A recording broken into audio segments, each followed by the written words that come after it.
Hi everyone, I'm Ryan. I run Social Shortcuts, where we coach people on social skills. I think one of probably the main important thing in social skills is managing emotions. So I'm going to make a series of videos on managing emotions, especially overcoming negative emotions.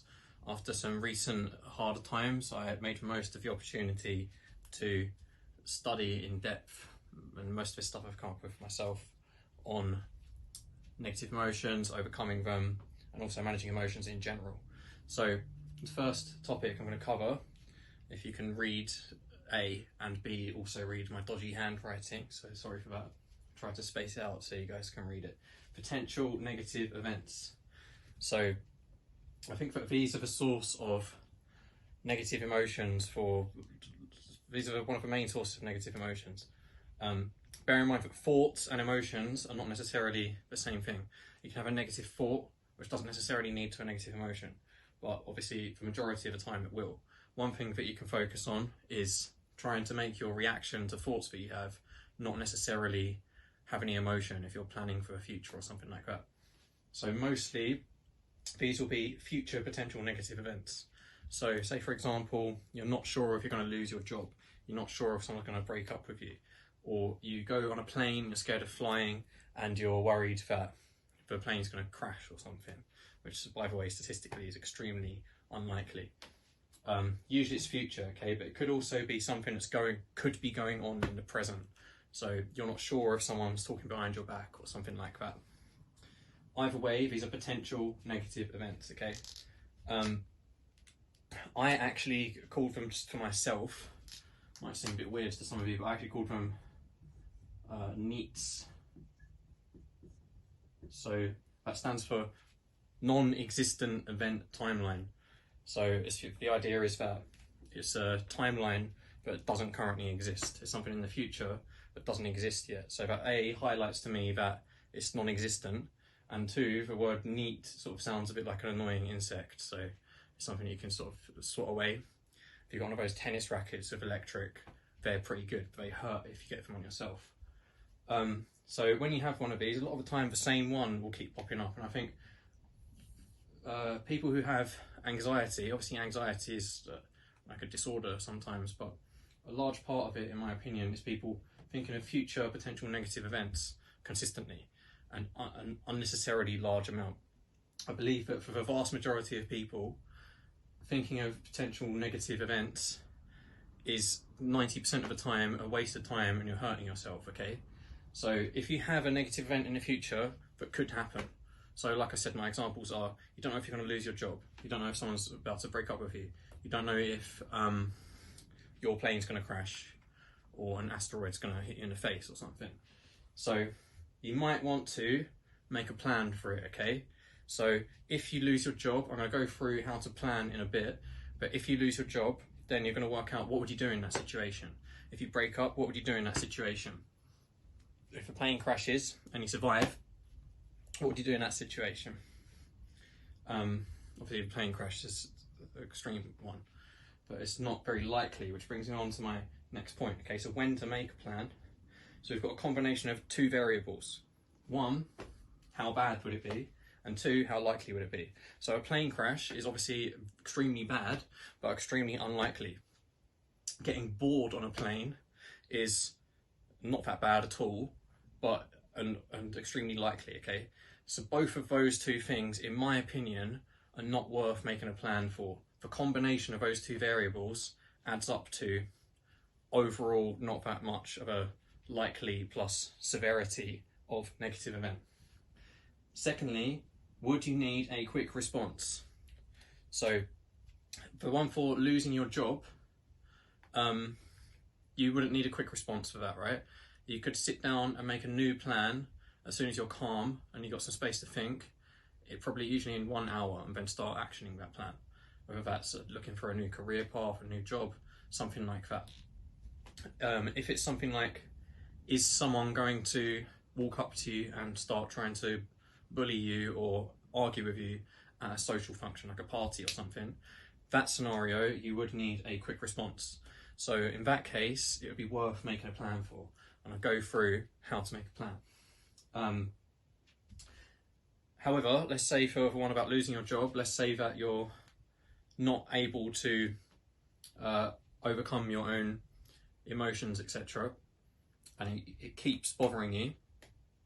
So ideally, if we've said the combination of how bad and likely it is not that bad, at that point, and you don't need a quick response, or one of either of those is true, then at that point, if you continue to think about the potential negative event, then you're now just attacking yourself, basically. You may as well be slapping yourself in the face, but with emotions, which is probably worse in my opinion. So you're just attacking yourself. So obviously it's easier said than done for basically everyone to just stop thinking about it, but you can make consistent efforts, okay? And if you keep consistent with those efforts over time, you can change your baseline thought patterns so that you are more disciplined in not thinking bad stuff for no reason. So yeah, but say you're finding it hard to control, right? And the idea of losing your job is really bothering you. So in that case, does it keep causing you negative emotions? If that's a yes, then we want to make a plan. So just to summarise this board before I change for writing with more dodgy handwriting and go over the next points.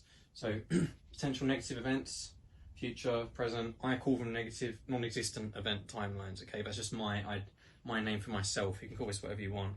This one fits for what it actually is the best. That one, like I said, just reminds me of this not currently existing, and it sounds like an annoying insect to me. Then when to make a plan. If it's not that bad or not that likely, or a combination of those two things adds up to not worth thinking about, then just try to stop thinking about it.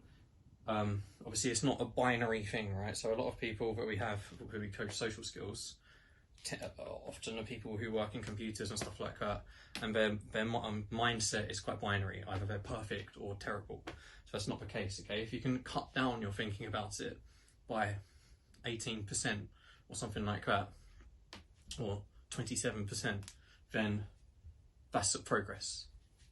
Would you need a quick response? Even if the situation is quite bad and likely, but you'd have several weeks to do something and plan if it happened, but it's still not worth thinking about it because it might not happen. And then if you've planned, then you're now dwelling on a negative event and you're making yourself feel bad. However, if you're not able to cut down your thinking about it enough, then making a plan can help you, okay? So now I'm going to move on to the next part. So for present potential events, things that could be happening right now but you're not sure about, i.e. is someone betraying me, is my house getting burgled while I'm on holiday, is there evidence of it happening?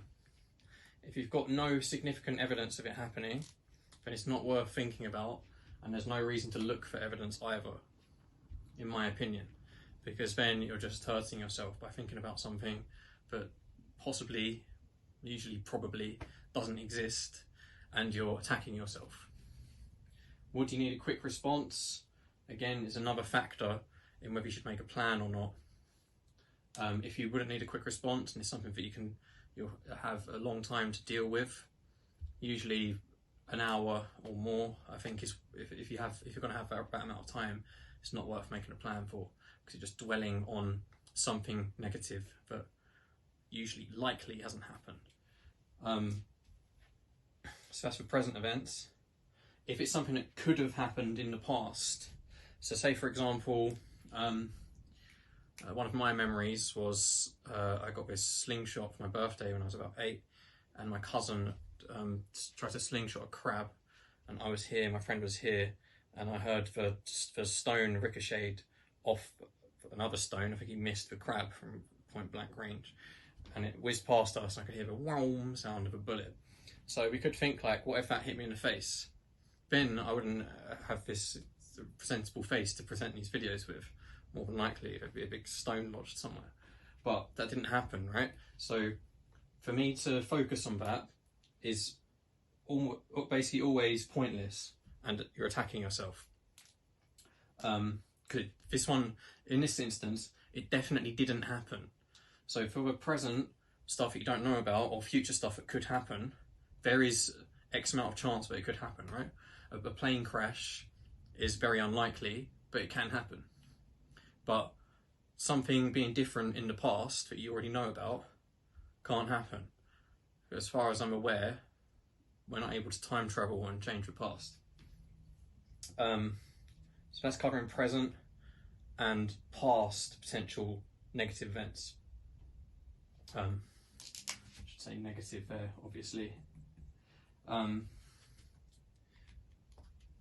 just one more detail, and then in the next video I'm going to go through how to actually plan for them if we've come to a conclusion that it's worth planning for, okay? So one last detail is, if you're focusing on unnecessary details about a negative thing, then it's self-attack again. So say you had a breakup or you lost your job, my two examples of fairly normal, quite significant bad events. If you're counting how many days it's been since it happened, for example, that's not worth thinking about. So that's just one example of a detail. Or you had a car crash and you're thinking about what colour the car was of the other car that crashed into you. Also doesn't help at all, right? You're just focusing more on the thing that's causing you negative thoughts and therefore very likely negative emotions. So that's about potential negative events, how to work out and to plan. And if you're not going to make a plan, you're going to try to cut down as much as possible how much you're thinking about it, ideally to 0, which is probably pretty much impossible, but you want to aim for that ideally and not get annoyed at yourself if you slip up, okay? Because if you get annoyed at yourself for slipping up on cutting down your negative thoughts, that being annoyed at yourself is a negative thought. So you're basically attacking yourself more.